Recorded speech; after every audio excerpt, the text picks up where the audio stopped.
لا معبود إلا الله আল্লাহ সারা মাবুদ নেই لا محبوب إلا الله আল্লাহ সারা বন্ধু নেই لا مقصود إلا الله আল্লাহ সারা মকসুদ নেই লা মওজুদা ইল্লাল্লাহ আল্লাহ সারা কিছুই নেই লা ইলাহা ইল্লাল্লাহ মুহাম্মাদুর রাসূলুল্লাহ সাল্লাল্লাহু আলাইহি ওয়াসাল্লাম।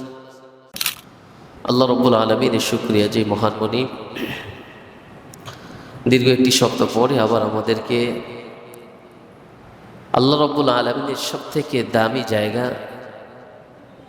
মসজিদ, যেখানে ঢোকার পরে কোনো বান্দা আর কোনো মিথ্যা কথা বলে না, কোনো গুনার কাজ করে না, দুনিয়ার শ্রেষ্ঠতম একটা জায়গায় সকলের আগে এই বানরিপাড়া বাজার কেন্দ্রীয় জামে মসজিদে আসার এবং বসার তৌফিক দিয়েছেন। এই জন্য আমরা যারা উপস্থিত হয়েছি সকলে আল্লাহ রাব্বুল আলামিনকে রাজি খুশি রেখে, সাক্ষী রেখে, কণ্ঠকে আওয়াজ উঁচু করে একবার শুকরিয়া আদায় করি। সকলে বলি আলহামদুলিল্লাহ। সম্মানিত ভাইয়েরা আমার, আমি আপনাদের সামনে পবিত্র কোরআনের 57 নম্বর সূরা, সূরা হাদীদের 20 নম্বর আয়াত তেলাওয়াত করেছি।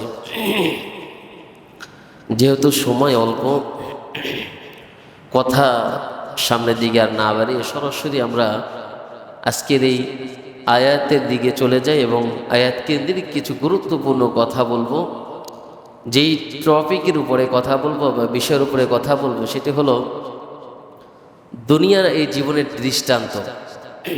আমাদের এই দুনিয়ার জীবনটার একদমই বেহুদা একটা জীবন। এই জীবনে দুনিয়ায় যারা সাকসেস হয়েছে তারা যদি মনে করে দুনিয়াতেই সাকসেস, তাহলে তারা ভুল করেছেন। কিন্তু দুনিয়াকে পেয়ে যারা দুনিয়াকে গ্রহণ না করে আখেরাতকে গ্রহণ করেছে তারা সফল। এই জন্য দুনিয়ার কিছু দৃষ্টান্ত সম্পর্কে আল্লাহ রাব্বুল আলামিন আজকের এই আয়াতে কারিমার উপরে নির্ভর করে কিছু কথা আমি আপনাদের সামনে উপস্থাপন করতে যাচ্ছি। আল্লাহ রাব্বুল আলামিন আমাকে সহকারে আপনাদের সকলকে এই কথাগুলি শোনার এবং মানার তৌফিক দান করুন। সকলে বলি আমিন। সম্মানিত হাজিরিন, এই পার্থিব জীবনটা একটা নেশায়, মানুষ যেমনি কিছু সময়ের জন্য কিছু খেলে নেশাগ্রস্ত হয়ে যায়, ঠিক পার্থিব জীবনটা যারা দুনিয়ামুখী তাদেরকে একটা নেশাগ্রস্ত মানুষ বলা যায়। যারা এই দুনিয়ার শান শৌকত, দুনিয়ার সমস্ত কিছু দেখে পার্থিব জগৎটাকে ভুলে গিয়েছেন। টাকা পয়সা, ধন দৌলত এগুলো মানুষের সাথে নিয়ে আসে নাই, নিয়ে যাবেও না, কিছু সময়ের জন্য আপনাকে দেওয়া হয়েছে।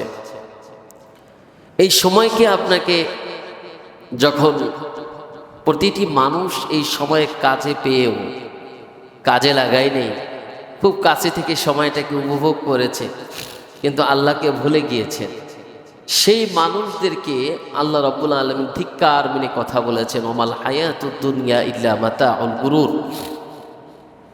তো আমি কিছু দৃষ্টান্তের ভিতরে আপনাদেরকে সহজ ভাষায় জানি আপনারা বুঝতে পারেন। কোরআন হাদিসের জ্ঞান আপনাদের ভিতরে যদি নাও থাকে তাহলে আজকের যে আলোচনাটা এটা যদি আপনারা সহজভাবে বুঝতে পারেন, এই জন্য আমি কিছু বিষয় একসাথ করেছি। একত্রিত করলে এটা হয়েছে কি, আমি যেমনি কঠিন জিনিসটা কিতাব থেকে বোঝা সম্ভব, আপনি অনেক কিছু না জানার কারণে ওই কিতাবের সম্পূর্ণ দৃষ্টান্তগুলি আপনার বোঝা সম্ভব নয়। এই জন্য আপনাদের বোঝার স্বার্থে আমি কিছু দৃষ্টান্ত পেশ করতে চাচ্ছি, যেটা হয়তো এখানে যারা আছেন তারাই বুঝতে পারবেন ইনশাল্লাহ।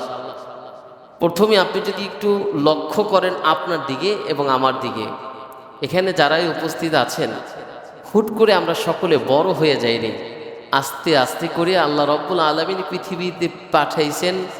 সেই পাঠানোর পর থেকে হাঁটতে শিখেছি, কথা বলতে শিখেছি, এরপর আস্তে আস্তে বড় হয়েছি। একটা সময়, ছোট সময়ে যে জিনিসটা আমার কাছে ভালো লেগেছে, বড় হওয়ার পরে সেই জিনিসটা আমাকে দিলেও আমার ভালো লাগেনি। দৃষ্টান্ত যদি এরকম দিতে চাই, আপনি ছোট্ট একটা বাচ্চাকে যদি আপনি একটা গাড়ি কিনে দেন, এই গাড়িটা কিনে দিলে ও অনেক খুশি হবে। কিংবা ওকে যদি ছোট্ট একটা উপহার দেন, সেটা যেটাই হোক, একটা গাড়ি হোক, সাইকেল হোক, বা ওর কোনো খেলনার জিনিস হোক, এইটা যখন একটা 10 বছর 15 বছর কোনো বাচ্চাকে আপনি দিবেন, 12 বছরের কোনো বাচ্চাকে আপনি দিবেন, তখন এই ছোট্ট গাড়িটা ওর কাছে এতটা পছন্দীয় না। ওই যে 2 বছর বা 3 বছর থাকাকালীন ওই গাড়িটা যে পছন্দ, এখন ওর গাড়ি পছন্দ, ও যেই গাড়িতে উঠতে পারে, চলতে পারে, এরকম একটা গাড়ি ওর পছন্দ।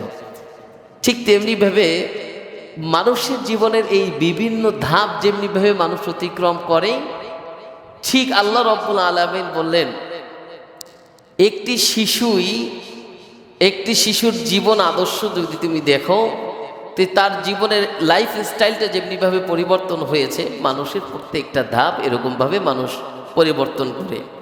আপনি যেমনিভাবে এখন আপনাকে মানুষ কান্না করলে বোকা বলতে পারে, বা আপনার সামনে মানুষ এসে বলতে পারে যে কি তোমার কি সমস্যা, তোমার কোনো সমস্যা হয়েছে কিনা, ঠিক তেমনিভাবে আপনার এই কান্নাটা শিশু সময় কান্না করলে আপনাকে কেউ কিছু বলে নাই। সবাই বলছে হয়তো তার ক্ষুধা লেগেছে, না হয় সে ঘুমাবে, আর না হয় একটা কোনো একটা সমস্যা তার হয়েছে, কারণ সে কথা বলতে পারে না।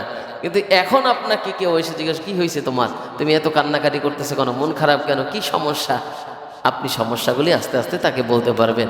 কিন্তু শিশু সময় সে বলতে পারে নাই, তার কান্নাটার ভাষাই ছিল এই একটাই। আপনি তাহলে চিন্তা করেন, এখন আপনার বলার সুযোগ হয়েছে, আপনি আপনার জ্ঞান দ্বারা সবকিছু করতে পারেন, আপনি আপনার হাত দ্বারা খেতে পারেন, আপনি আপনার পা দ্বারা চলতে পারেন, আপনি আপনার নাক দ্বারা ঘ্রাণ নিয়ে আপনি বুঝতে পারেন ভালো না মন্দ, এটা পচা না ভালো, আপনি আপনার হাত দ্বারা প্রয়োগ করে একটা শক্তি প্রয়োগ করতে পারেন। আপনার চক্ষু থাকা সত্ত্বেও আপনি কার কোলে গিয়েছেন, কি আপনার চাচা, কি আপনার মামা, কি আপনার মা, এটা বুঝতে আপনার সময় লেগেছে, কিন্তু এখন আপনার চোখ থাকা সত্ত্বেও আপনি একাই নির্ণয় করতে পারেন যে এই হলো আপনার মা, এই হলো আপনার বোন, এই হলো আপনার ভাই। সম্মানিত হাজিরিন, এই জন্য ওই ছোট সময়ের জীবনটা যেমনিভাবে একটা সময় হয়ে গেলে এটা দিয়ে আর কোনো কাজ হয় না, সেটা এ নিতে চায় না। ছোট্ট মানুষটি এখন আর সেই ছোট্ট গাড়ি দিলে 10 টাকা দিলে খুশি হয় না, এখন সে 10,000 টাকা চায়। ঠিক তেমনিভাবে আল্লাহ রাব্বুল আলামিন কিন্তু আপনাকে আমাকে ছোট্ট জীবনটা ক্ষমাই করে দিয়েছেন, কারণ 7 বছরের আগে আপনি যাই করেছেন এগুলো কাউন্ট করা হয় নাই। এরপরে আস্তে আস্তে আপনাকে বলা হয়েছে যখন এই 7 বছর হবে আপনি হুকুমের দিকে আস্তে আস্তে ধাবিত হন, 9 বছর হলে পরিপূর্ণ এখন আপনি আল্লাহর হুকুমের দিকে বাস্তবায়ন শুরু করে দেন। আচ্ছা বলুন তো, আল্লাহ রাব্বুল আলামিন যেমনিভাবে আপনাকে আমাকে এই ছোট্ট জীবনটা ক্ষমা করে দিয়েছেন, আপনি আমি আমার এই ছোট্ট জীবনে আল্লাহ রাব্বুল আলামিনের হুকুম বাস্তবায়নের ক্ষেত্রে কতটুকু ভূমিকা রেখেছি, এই প্রশ্ন আপনাদের কাছে। আপনারাই বুঝেন ব্যক্তিগত জীবনে আপনি কতটুকু করেছেন। অর্থহীন একটা জীবন, যেই জীবনে আপনার আমল না থাকলে একদম জীবনটাই বৃথা হয়ে যাবে। আপনি যদি একটু আরেকটু জিনিস চিন্তা করেন, সন্তান যখন বড় হয়েছে তখন আপনি তাকে তার মতো করে দিলে সে নিবে না, কিন্তু আপনি যদি এইটা এরকম করেন যে ছোট সময় আপনি তাকে যে জিনিসটা কিনে দিয়েছেন সেটা যদি 300 টাকারও হয়, সে অনেক আনন্দ করে নিয়েছে। এখন আপনি 3000 টাকাও তাকে পোশাক কিনে দিলে সে বলতে পারে যে বাবা কিংবা মা, আমি কিন্তু এর থেকে একটু দামি চেয়েছিলাম, আমার পোশাকটা আরেকটু দামি হলে ভালো হতো। আচ্ছা, সে যদি তার সৌন্দর্যটাকে এত সুন্দর করে আপনার সামনে উপস্থাপন করে, তাহলে রব্বে কারিম কি বলতে পারে না, বান্দা তুমি যে সিজদাটা দিচ্ছ, তুমি যেই কোরআনটা পড়তেছো, তুমি যেই নামাজটা আদায় করতেছো, তুমি যেই সিয়ামটা পালন করতেছো, এটা আমার পছন্দনীয় নয়। কেননা যখন তুমি ছোট ছিলে তোমাকে অনেক আগে আমি মাফ করে দিয়েছি, এখন তো তোমার হুকুম তোমার প্রতি জারি হয়ে গেছে। সাজসজ্জার জিনিসটা এখন আমি পছন্দ করি না। আমি অনেকে দেখি, আমি অনেকেরই বলি, ভাই আপনার কোনো কিছুর অভাব নেই, যেই লুঙ্গিটা পরেছেন মনে হয় যে 1 সপ্তাহে দেওয়া হয়নি, এরকম একটা লুঙ্গি পরে কেন আপনি নামাজে এসেছেন? আচ্ছা, এই লুঙ্গি পরে তো আপনি কখনো এখান থেকে ঢাকায় যাবেন না, এই লুঙ্গি পরে কখনো তো আপনি বিয়ের জায়গায় যাবেন না, এই লুঙ্গি পরে আপনি তো কখনো তো এখান থেকে বরিশাল যাবেন না, তাহলে কেনই বা আল্লাহর হুকুম পালনে ওই স্যান্ডেল গেঞ্জি পরে, ওই একটা পচা লুঙ্গি পরে, ওই একটা পচা জামা পরে আল্লাহর হুকুমের সামনে আপনার গোলাম হয়ে যেখানে সেজদা দিবেন, দুনিয়ার সমস্ত মানুষ আল্লাহ রাব্বুল আলামিনের গোলাম, এই গোলাম হয়ে আল্লাহ রাব্বুল আলামিনের সামনে কিভাবে নিজেকে প্রেজেন্ট করতে হয়, উপস্থাপন করতে হয়, এটা তো দুনিয়ার সব জায়গায় আপনি গেলে আপনার পচা জামা পরে আপনি যাবেন না।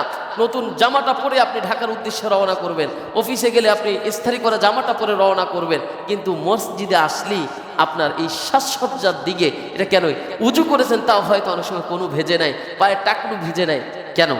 আল্লাহ রব্বুল আলামিন কত সুন্দর করে আপনাকে আমাকে বানাইছেন। আল্লাহ রব্বুল আলামিন কি একটু পছন্দ হয় না? তার দামি জায়গায় সেজদা করার জন্য দামি কিছু দরকার, এটা আপনার পছন্দ হয় না? এই জন্য আল্লাহ রাব্বুল আলামিন বলেন, দুনিয়ার দৃষ্টান্ত তোমাকে খেয়ে ফেলছে আস্তে আস্তে, তুমি দুনিয়ার প্রতি লালায়িত হয়েছ, পার্থিব জগৎটাকে তুমি এখনো চেনো নাই, এই জন্য তুমি সাজসজ্জার পরিবর্তন ঠিকই করেছো, কিন্তু মাওলা কারীমের সামনে তুমি তোমার পরিবর্তনের জায়গা পরিবর্তন করো নাই, কিন্তু দুনিয়ার জায়গায় তুমি পরিবর্তন করেছো। এরপরে আপনি যদি কেরিয়ারের দিকে আসেন, আমি কিন্তু সমস্ত কিছু আপনাদের পূজার স্বার্থে কথাগুলি বলতেছি, কেননা কোরআনে যেমনিভাবে শক্ত করে কথাগুলি বলা, এগুলি বললে আপনি বুঝতে পারতেন না।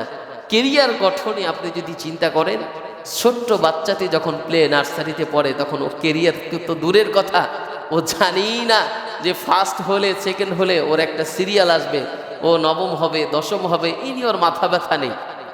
আমার বাচ্চার দিকে যদি তাকাই, আমি যদি বলি তুমি তো প্লেতে ভর্তি হয়েছো, তুমি পরীক্ষায় ভালো করো নাই, খারাপ করেছো, 99 করেছো, ওর মাথা ব্যথা নেই, ও জানেই না যে আসলে 99টা বেশি, ও জানেই না যে ভালো রেজাল্ট করলে আমার একটা পজিশন হবে, এটা নিয়েও টেন্ডেন্সি নেই। এর কারণ হলো ও ছোট। কিন্তু যখনই এই ছেলেটাই ইন্টার কমপ্লিট করবে, আলেম কমপ্লিট করবে, যখন দাওরা কমপ্লিট করবে, তার মাথায় একটা কেরিয়ারের একটা ভাবনা আসবে। যারা জেনারেলে পড়তেছে তারা ইন্টারের পরে চিন্তা করবে ভালো একটা ইউনিভার্সিটিতে পড়া যায় কিনা, এর থেকে যদি মেধাবী হয় চিন্তা করে দেশের বাহিরে কোনো জায়গায় পড়াশোনা করা যায় কিনা। যারা মেডিকেলে পড়তে চায় তারা চিন্তা করবে মেডিকেলে কোন জায়গায় ভরলে ভর্তি কোচিংয়ে ভর্তি হলে ভালো হয়। যারা ইঞ্জিনিয়ার হবে তারা চিন্তা করবে কোন জায়গায় ভর্তি পরীক্ষা দিলে ভালো রেজাল্ট করা যাবে। ঠিক তার ভিতরে একটা কেরিয়ার গঠনের জন্য চিন্তা ভাবনা শুরু হয়।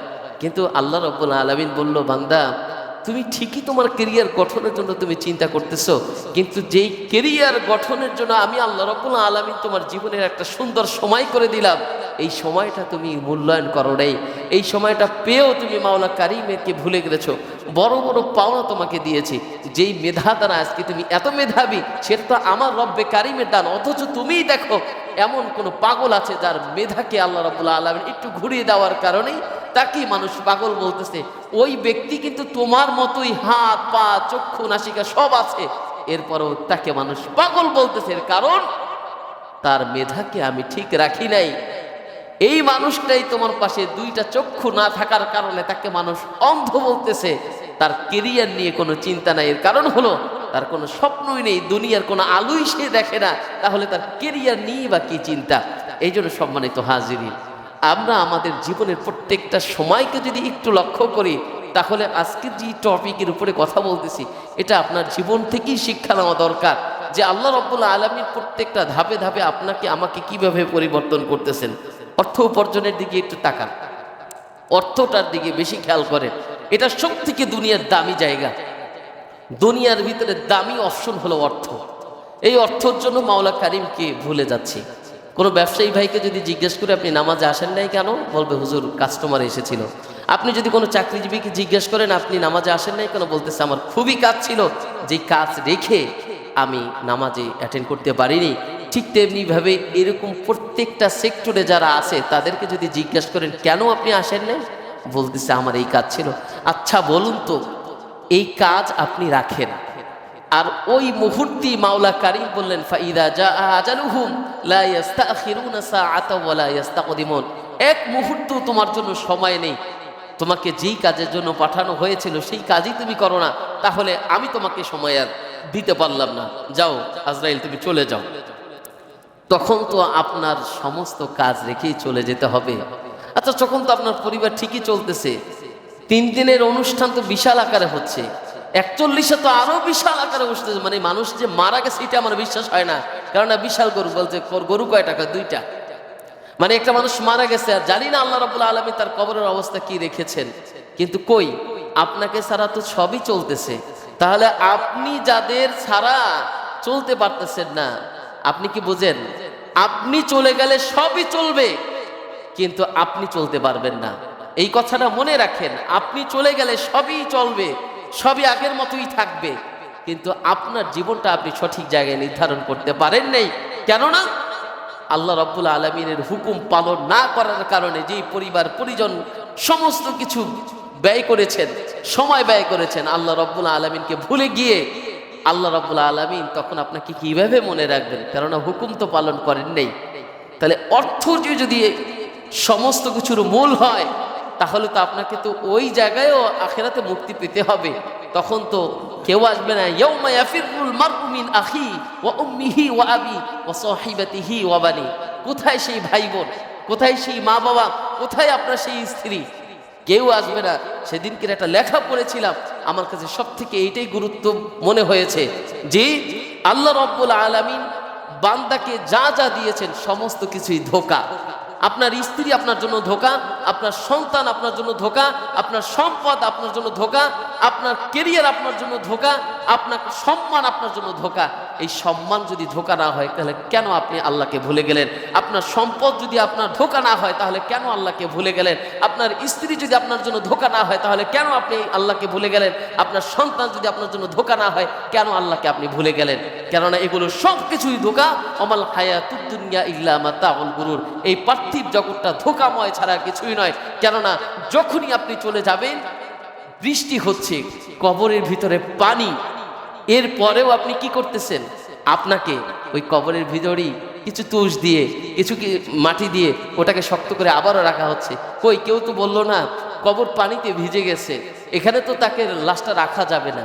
সবাই বলতেছে না, যত তাড়াতাড়ি সম্ভব তাকে মাটির ভিতরে রেখে দাও। কই, স্ত্রী তো পারলো না, সন্তান তো পারলো না, সব কিছুই ধোঁকা। দিন শেষে তারাই সফল যারা সমস্ত কিছু ফেলে রব্বে কারিমকে ভুলে না গিয়ে আল্লাহ রাব্বুল আলামিনকে পরিপূর্ণভাবে আঁকড়ে ধরেছেন, তার হুকুমকে পালন করেছেন। এই জন্য ভাইরা আমার, দুনিয়ার এই চিন্তা আর দুনিয়ার এই আকাঙ্ক্ষা আমাকে আল্লাহ রাব্বুল আলামিনকে ভুলিয়ে দিয়েছে। ওয়াসারিউ ইলা মাগফিরাতিম মির রাব্বিকুম ওয়া জান্নাতিন আরদুহাস সামাওয়াতু ওয়াল আরদ ওয়াইদ্দাত লিল মুত্তাকিন। আরে বান্দা, তুমি ক্ষমা চাও, তুমি মুত্তাকিন হও, কিন্তু আল্লাহ রাব্বুল আলামিন এই কথাই বলেন, বান্দা চিন্তার বিকাশ ঘটাও। তোমাকে আমি যা দিয়েছি চাওয়া ছাড়াই দিয়েছি, তোমাকে যা দিয়েছি ফেরত নেওয়ার জন্য দেই নেই। যদি তাই হতো তাহলে আপনার আমার জীবনের গুনাহগুলি এক সাইডে রাখেন, আর আল্লাহ রাব্বুল আলামিনের দেয়া নেয়ামতগুলি এক সাইডে রাখেন। দেখবেন কি আপনি আমি যে পাপ করেছি আর রব্বে কারিমের দেয়া যে নিয়ামত ছিল, যা ভোগ করতেছি, এগুলোর তুলনায় আপনি জাজমেন্ট হিসাবে যদি বিচার করেন, তাহলে আপনি আপনাকে থুতু নিক্ষেপ করবেন যে না, আমি এগুলো পাওয়ার যোগ্যতা রাখি না, আমি এগুলো খাওয়ার যোগ্যতা রাখি না, আমি এত সম্মান পাওয়ার যোগ্যতা রাখি না। আল্লাহ রাব্বুল আলামিন যা দিয়েছেন তা নেওয়ার জন্য নেয় নেই। আল্লাহ রাব্বুল আলামিন যা দিয়েছেন বান্দাকে বারবার স্মরণ করিয়ে দিচ্ছেন, বান্দা এই পৃথিবীর জমিনে আমি আল্লাহ রাব্বুল আলামিন যদি কিঞ্চিত পরিমাণও আমার কাছে মায়া মোহাব্বত থাকতো, তাহলে দুনিয়ার শতে শতে অমুসলিম কাফের বেঈমান নাস্তিকদেরকে আমি আল্লাহ রাব্বুল আলামিন সম্মানের চেয়ারে বসাইতাম না। আমি আল্লাহ রাব্বুল আলামিন তাদেরকে রিজিকের ব্যবস্থা করতাম না। কেননা দুনিয়ায় একটি পরিমাণ মায়া আমার নেই। কেননা লিমানিল মুলকুল ইয়াউম লিল্লাহিল ওয়াহিদিল কাহ্হার। যে যখন আমি বলবো কে আছো, কই আছো তোমরা যারা দুনিয়া নিয়ে গর্ব করেছিলে, তখন আর কেউই সাড়া দিবে না। কেননা পৃথিবী তো সব ধ্বংস হয়ে গেছে, সব ধূলিসাৎ হয়ে গেছে, কিয়ামত হয়ে গেছে। তখন আল্লাহ রাব্বুল আলামিন নিজেই একলা উত্তর দিবেন, লিল্লাহিল ওয়াহিদিল কাহ্হার। সম্মানিত হাজিরিন, মুজাফফর হোসেন কান্দুলবি রহমাতুল্লাহ আলাইহি একজন আল্লাহ রাব্বুল আলামিনের প্রিয় একজন বান্দা ছিলেন। তাকে বলা হয়েছিল, তুমি তো দিন দিন তোমার চুলের পাপড়িগুলি পাকতেছে এবং চোখে তুমি কম দেখতেছো, তুমি কি মনে করো আস্তে আস্তে তুমি দুর্বল হয়ে যাচ্ছ না? এই কথা বলার সাথে সাথে উনি সাথে সাথেই বলে ফেলেছিলেন আলহামদুলিল্লাহ। যেই ব্যক্তি এই কথাটি বললেন সেই ব্যক্তি বলতেছেন, আমি বললাম কি আর তুমি সাথে সাথে আল্লাহর প্রশংসা করলে, এর কারণ কি? উনি বলেছিলেন, তুমি যখন দেখতেছো আমার চুলগুলি আস্তে আস্তে পাকার দিকে যাচ্ছে, আমি চোখে কম দেখতেছি, আমার হাঁটতে কষ্ট হচ্ছে, তার মানে হলো আমার আল্লাহ রাব্বুল আলামিনের কাছে যাওয়ার সময় খুব তাড়াতাড়ি হয়ে গেছে বলে সুবহানাল্লাহ।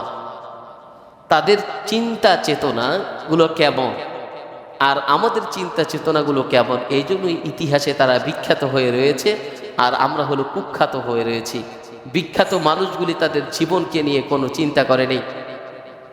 আপনি দেখেননি ইরানের প্রেসিডেন্ট কি বলেছে? মৃত্যু তাদের ভয় নেই, তো তারা শহীদের জন্য প্রস্তুত।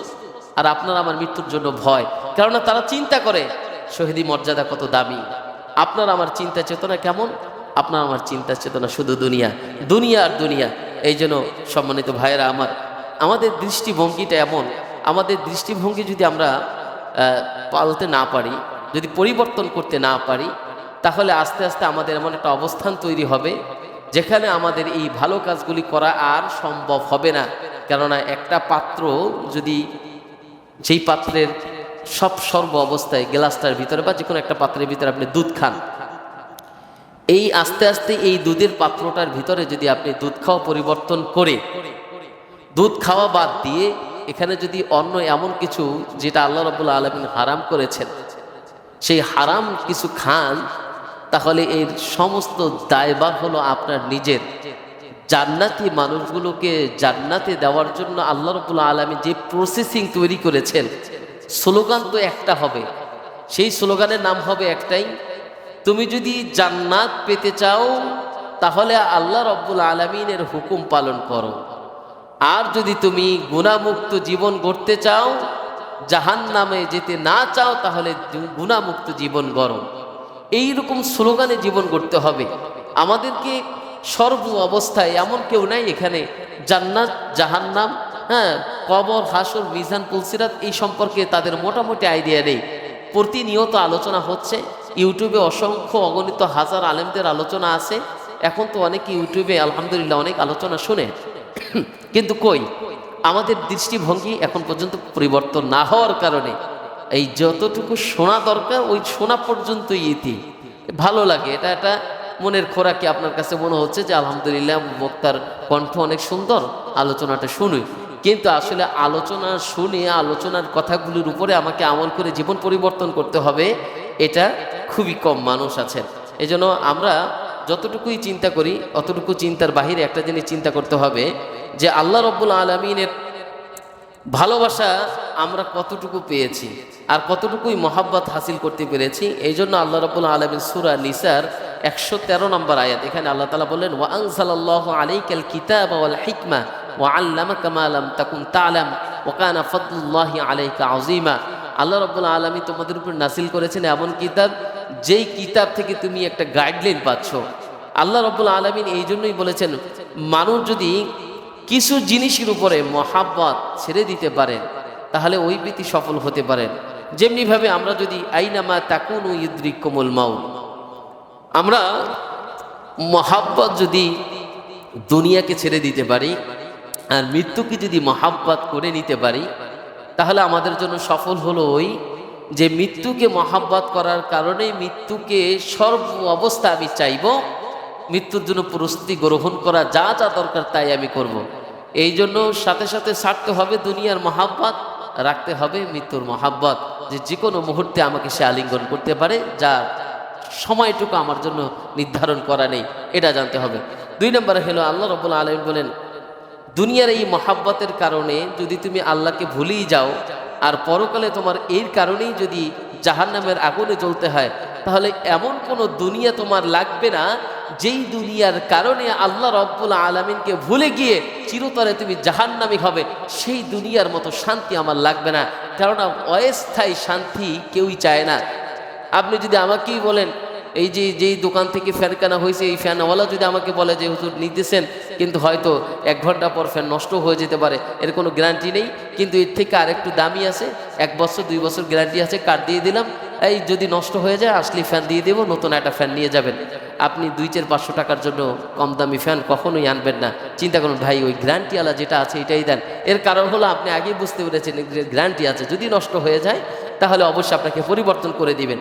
ঠিক দুনিয়ার ভিতরে আপনাকে কেউই কোনো গ্যারান্টি দিচ্ছে না, কোনো আলেম দিচ্ছে না, কোনো কিতাব আপনাকে দিচ্ছে না যে একটা সেকেন্ডের গ্যারান্টি এই পৃথিবীর নেই। তাহলে এটাকে মহব্বত করে তো লাভ কি? এই দুনিয়া এত টাইলস, বড় বড় দামি বাড়ি গাড়ি, এগুলো করে লাভ কি? থাকার জন্য যতটুকু প্রয়োজন আমি ততটুকু করি না? কত মানুষ আছে কিছুই নেই, তারপর তো জীবন তার চলে যাচ্ছে, মাটি তো তাকে নিচ্ছে। তাহলে কেনই বা এই দুনিয়ার এই সমস্ত হাকিকত দেখে আল্লাহ রব্বুল আলামিন অস্থায়ী একটা জায়গায় কিছুদিনের জন্য মুসাফির হিসেবে পাঠাইছেন, আর এইটাকে লালন পালন করার জন্য, ভালোবাসার জন্য স্থায়ী যেই জায়গাটা, যেখানে আমাকে টাইলস দরকার, যেখানে আলো দরকার, যেখানে সুন্দর একটা জায়গা দরকার, সেই জায়গাকে আমার আজকে পরিবর্তন না করে, এখান থেকে কিছু কামাই রোজগার না করে, ওই জায়গার জন্য চিন্তা ফিকির না করে এই অস্থায়ী জায়গার জন্যই চিন্তা করি, তাহলে কতটা বোকা আপনি আমি। এটা হলো যারা বুদ্ধিমান তাদের কথা, যে দুনিয়াকে মহব্বত করো না। ভাই, দুনিয়া তোমাকে কখনোই সফলতা এনে দিতে পারবে না। সর্বদা আল্লাহ রব্বুল আলামিনকে স্মরণ করা, যেখানে আল্লাহ রব্বুল আলামিন বললেন ইন্না সফা ওয়াল মারওয়াতা মিন শাআইরিল্লাহ। আপনি কি চিন্তা করেছেন, আপনি যে নিদর্শনগুলি দেখেছেন, বিশেষ করে আজকের কথাটা বলতেই হবে যে আমরা বাংলাদেশে থাকি, কিন্তু যারা সৌদি আরবে থাকে তারা প্রতিনিয়ত আল্লাহ রব্বুল আলমিনের ঘর দেখতেছেন, তারা সাফা মারওয়া দেখতেছেন, তারা আল্লাহ রব্বুল আলমিনের আরও যত দৃষ্টান্ত, যেহেতু আল্লাহ নবী ওখানেই ছিলেন, ওখানে এসেছেন, মক্কা মদিনার মানুষগুলো কতটা ভাগ্যবান, এটা আপনার কাছে আমার কাছে মনে হয়। আচ্ছা, আপনি তাদের কাছে গিয়ে জিজ্ঞাসা করবেন, আপনার ভিতরে যে অনুভূতিটা কাজ করে তার ভিতরে অতটা অনুভূতি নেই। আপনার ভিতরে যে একটা দেখার, থাকার একটা ভালোবাসা জাগ্রত হয় দিল থেকে, এটা তাদের ভিতরে হয় না। কারণ সর্ব অবস্থায় তারা এটা দেখে থাকে, সর্ব অবস্থায় তারা এর পাশে থাকে, চাইলেই সে নামাজ পড়তে পারে। এই উদাহরণটা এই জন্য দিলাম, আপনা করতে করতে করতে একটা পর্যায়ে এমন হয়ে যায়, আমাদের দিলগুলি কালো হয়ে যায়, মরিচিকা পড়ে যায়। তখন এই আপনার এই যে আলোচনা বলেন, নামাজ বলেন, কোরআন পড়া বলেন, এগুলো আপনার একটা ফর্মালিটিস মনে হয়, যেমনিভাবে তাদের কাছে মনে হয় এগুলো পড়া লাগবে, আমি নামাজ পড়ি এই জন্য। আপনি ম্যাক্সিমাম জায়গায় দেখবেন, আচ্ছা কার দিলে কেমন আছে, আজকে যে মনে করেন জুমার নামাজই আমি বলি, জোহরের নামাজে কি এত পরিমাণ মানুষ হবে যেটা আজকে জুমার নামাজে হচ্ছে? হবে না। এটা আপনিও জানেন, আমিও জানেন। কেন? তারা চিন্তা করে জোহর, আজকে জুমার একদিন, বাড়িতে বসে অনেকে মুরব্বি হয়, আজকে জুমার দিন, যাও না কেন নামাজ পড়ে আসো।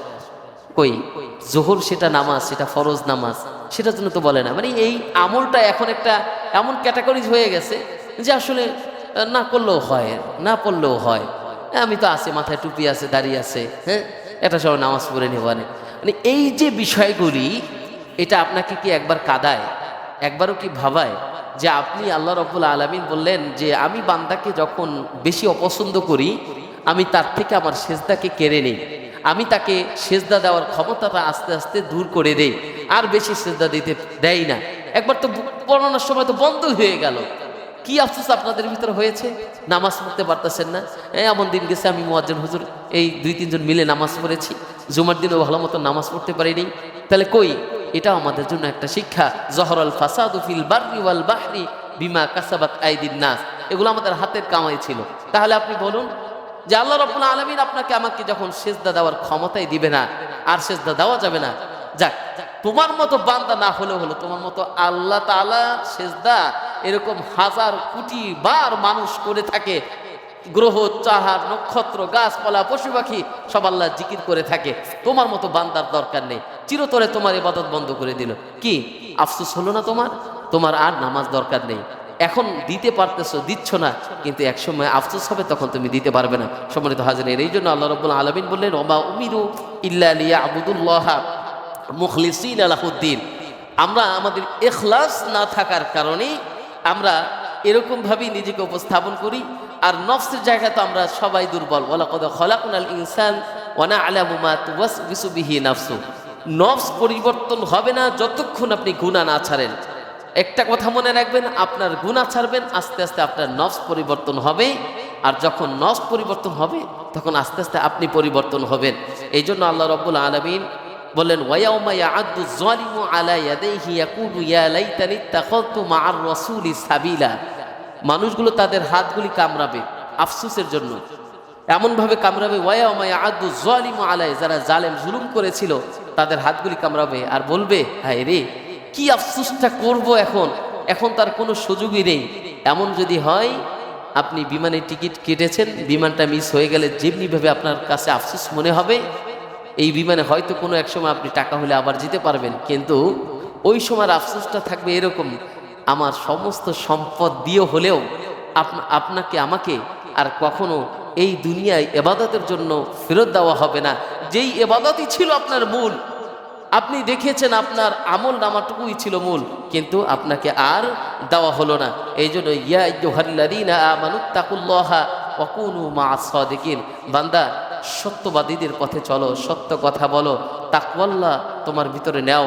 যদি না নাও তাহলে এমন হবে ওয়ামতাজুল ইয়াউমা আইয়ুহাল মুজরিমুন, তোমাকে আলাদা করে দেওয়া হবে। এই থেকে সবথেকে বড় একটা শিক্ষা হলো সূরা হাক্কায় 25 থেকে 37 নম্বর আয়াত পর্যন্ত মানুষের জন্য বিশাল একটা শিক্ষা আল্লাহ রাব্বুল আলামিন দিলেন। সেখানে মানুষ বলবেন ওয়া আম্মা মান উতিয়া কিতাবাহু বিশিমালি ফায়াকুলু ইয়া লাইতানি লাম উতা কিতাবিয়া ওয়া লাম আদরি মা হিসাবিয়া ইয়া লাইতাহা কানাতিল কাদিয়া মা আগনা আন্নি মালিয়া। আল্লাহ রাব্বুল আলামিন এখানে বললেন, যখন মানুষ দেখবেন তার আমলনামা বাম হাতে চলে এসেছেন, তখন সে বলবেন ইয়া লাইতাহা কানাতিল কাদিয়া, আহা কি হলো আমার এই দিয়ে, মা আগনা আন্নি মালিয়া, আমাকে যত সম্পদ আল্লাহ তাআলা দিয়েছিলেন এই সম্পদ তো আজকে কোনো কাজে আসলো না। হালাকা আন্নি সুলতানিয়া, আমাকে যে অনেক রাজত্ব দিয়েছিলেন, অনেক সম্মান দিয়েছিলেন, সেই রাজত্ব দিয়েও তো আজকে কোনো কাজ হলো না। এরকমভাবে এক একটা করে মানুষ যাকে যেই গুণ দেওয়া হয়েছে, যাদেরকে অনেক বড় ব্যবসায়ী বানানো হয়েছিল, তারা এরকম বলবে হালাকা আন্নি সুলতানিয়া মা আগনা আন্নি মালিয়া, অনেক মাল তো আল্লাহ তাআলা আমাকে দিয়েছিলেন, এই মাল আজকে কোনো কাজে আসলো না। হালাকা আন্নি সুলতানিয়া, আল্লাহ রাব্বুল আলামিন অনেক সম্মান দিয়েছিলেন, আমাকে অনেক রাজত্ব দিয়েছিলেন, এই রাজত্ব তো আর কোনো কাজে আসলো না। এরকম এক একটা করে মানুষ বলতে থাকবে আর বলতে থাকবে। সর্বশেষ আল্লাহ আমার এই আমল নামাটা আমার হাতে যদি আরেকবার না দেওয়া হতো, আমি এটা চাই না, কেননা সে জানে এই আমল নামার পরেই তাকে জাহান্নামে দেওয়া হবে, কেননা সে বুঝতে পারতেছে কেননা তার আমল নামায় ভালো কিছু আসতেছে না। এই জন্য ভাইরা আমার, আল্লাহ রাব্বুল আলামিনের সিদ্ধান্তের উপরে যখন মানুষ ইস্তেকামত থাকবে, তখন আল্লাহ রাব্বুল আলামিন সর্বশেষ আল্লাহ রাসূল সাল্লাল্লাহু আলাইহি ওয়াসাল্লাম সমস্ত জাতির জন্য 3টা উপদেশের কথা বললেন। নাম্বার 1, যেই ব্যক্তি বিনয় হবে, বিনয়ের সাথে পরবর্তী জায়গাগুলি উন্নতি করার চেষ্টা করবে, আল্লাহ রাব্বুল আলামিন তাদেরকে বিনয় অবস্থায় তাদেরকে জান্নাতে দিবেন, বলে সুবহানাল্লাহ। 2 নাম্বার হলো, যেই ব্যক্তি আল্লাহ রাব্বুল আলামিনের জন্য কাউকে ক্ষমা করে দিবেন, যেমনিভাবে আপনার সাথে আমার খুব অসন্তুষ্টমূলক আচরণ কিংবা ঝগড়া বিবাদ, কিন্তু আপনি একটা পর্যায়ে চিন্তা করলেন আমি যদি চলে যাই, আল্লাহর জন্য যদি ওকে ক্ষমা করে দিয়ে যাই, আল্লাহ তাআলা চাইলে ওর জন্য আমাকে ক্ষমা করে দিতে পারেন। এই জন্য আপনার সাথে যে অপরাধ হয়েছে এটা ক্ষমার দৃষ্টান্ত রাখে না, কিন্তু আপনি দৃষ্টান্ত করে যান আল্লাহর জন্যই আপনি ওকে ক্ষমা করে দিয়েছেন। এটা যদি আল্লাহর জন্যই হয়, কাল কিয়ামতের ময়দানে আল্লাহ রাব্বুল আলামিন বলবেন ওই বান্দা আল্লাহর জন্য ওই বান্দাকে ক্ষমা করে দিয়েছেন, আমি আজকে আল্লাহ তাআলা তাকে ক্ষমা করে দিলাম, বলে সুবহানাল্লাহ। 3 নাম্বার, আল্লাহ রাব্বুল আলামিন বললেন আল্লাহর রাস্তায় এই যে আপনারা যে দানগুলি করেন, যখন আপনি বলবেন মা আগনা আন্নি মালিয়া, আজকে আমার সম্পদ কোনো কাজে আসলো না, তখন আল্লাহ রাব্বুল আলামিন কিছু বান্দাদেরকে বলবেন না, তোমার সম্পদ কাজে এসেছে, কেননা তুমি দুনিয়াতে এমন কিছু সম্পদ এমন কিছু জায়গায় দান করেছো যেই দানটা তোমার বিফলে যায় নাই, যেই দানটাই তোমার ছিল সব থেকে মূল্যবান জিনিস। তখন মানুষ বলবে হায়রে, আমি যদি আর কিছু সম্পদ আল্লাহর রাস্তায় সদকা হিসেবে দিতাম, তাহলে মনে হয় এর থেকে আরো বেশি আমলনামায় আমার কিছু সব বেশি থাকতো, কিন্তু তখন এই সম্পদ আর কোনো কাজে আসলো না, যা সে দিয়ে গেছেন অতটুকুই পরিমাণ সে পেল। এই জন্য সম্মানিত হাজরিন, আমরা এই আলোচনাগুলি সর্ব অবস্থায় শুনে থাকি, কিন্তু আমি আপনাদেরকে এতটুকুই বলবো, আলোচনা দ্বারা তখনই একজন মানুষ পরিবর্তন হতে পারবে যখন তার এই আলোচনাগুলি শোনার পরে প্রত্যেকটা কথা তার জীবনে বাস্তবায়ন করার চেষ্টা করবে। এখন একদিনই বাস্তবায়ন করা সম্ভব নয়। আপনি মাসে 4টা জমা কিংবা 5টা জমা পেলে এই 4টা জমা থেকে আপনি যে আলোচনাগুলি শোনেন, এখান থেকে তো আপনি 2টা কথা হলেও পরিবর্তনের জন্য নিতে পারেন। এই নেওয়া দ্বারাই একটা সময় দেখবেন যে আপনার ব্যাড হ্যাবিটগুলি, যেগুলি আপনি পরিবর্তন করতে চেয়েছিলেন এক সময়, আল্লাহ তাআলা এই অল্প অল্প করে আপনাকে পরিবর্তন করে দিয়েছেন। এই জন্য আমরা জুমার মসজিদে যারা আসি, আমাদের এই সময়টাকে খুব কাজে লাগানোর জন্য আমি আপনাদেরকে বলবো, অযথা সময় নষ্ট না করে আপনারা যখনই মসজিদে শুক্রবার হয় তাড়াতাড়ি চলে আসবেন। আসলে দুইটা কথা যদি আপনার জন্য হয় সেটা আমি সাকসেস, যে না আপনি দুইটা কথা আমি আপনাদেরকে শুনাইছি সেটা দ্বারা আপনি পরিবর্তন হয়েছেন। আল্লাহ রাব্বুল আলামিন আমাদের সকলকে, আমি সহকারে সকলকে এই কথাগুলির উপরে আমল করা তৌফিক দান করুক, আমিন। যারা সুন্নত পড়ে নেই 4 রাকাত ক্বাবলা জুমা সুন্নত পড়ে নিন।